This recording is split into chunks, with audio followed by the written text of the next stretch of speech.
Carol Lee, who was on the team that broke this story for NBC News. So, Carol, let's go through some of the denials here. Let's start with the Secretary of State's emphatic denial that he ever considered resigning. Well, our story says that the Secretary of State threatened to resign this summer.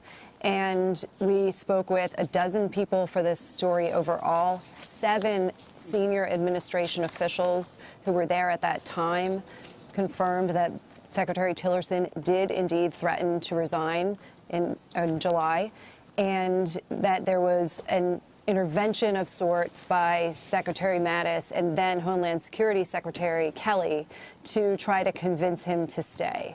That was followed up by a meeting between Tillerson and the vice president, in which the vice president gave him what was described to us as a pep talk and said, you know, let's move forward. But in order to move forward, you know, you need to get in line with the president. Now, the other denial came into whatever the idea that he referred to the president as a moron. Right. Give us some context about this. Where was this said? So this took place in July. There was a series, if you remember around that time, the president was going through his Afghanistan review, and he had a meeting at the White House on July 19th to go over that review. And there were a number of things that the president said in that meeting that stunned some of his advisors, including comparing that process to the renovation of the 21 Club restaurant in New York. Right. The next day, all of those same advisors meet at the Pentagon in a secure room known as the Tank.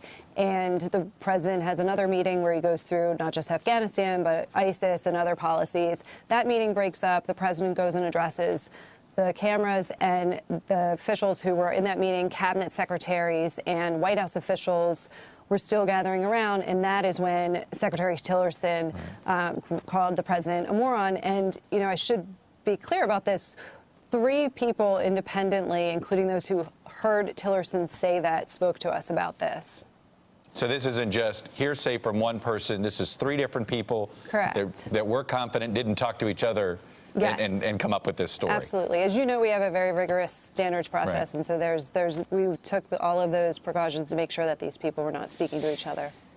There's one other aspect here that I think, folks, this was not the first run-in that Rex Tillerson had with the White House. There was another heated exchange earlier having to do with personnel as well. So this has been a ongoing issue between the White House and state, as I think Senator Bob Corker was referring to.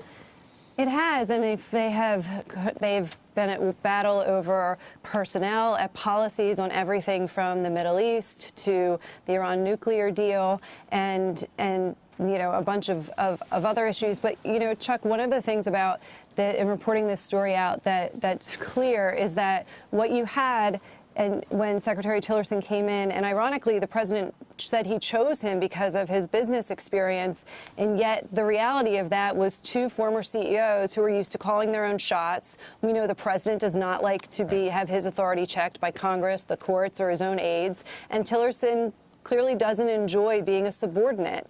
And that creates this recipe for the kind of clashes that we've seen. And what's caught in the middle of all of that is America's foreign policy. That's an excellent point. Carol Lee, quite the story today, quite the reaction from all levels of the administration.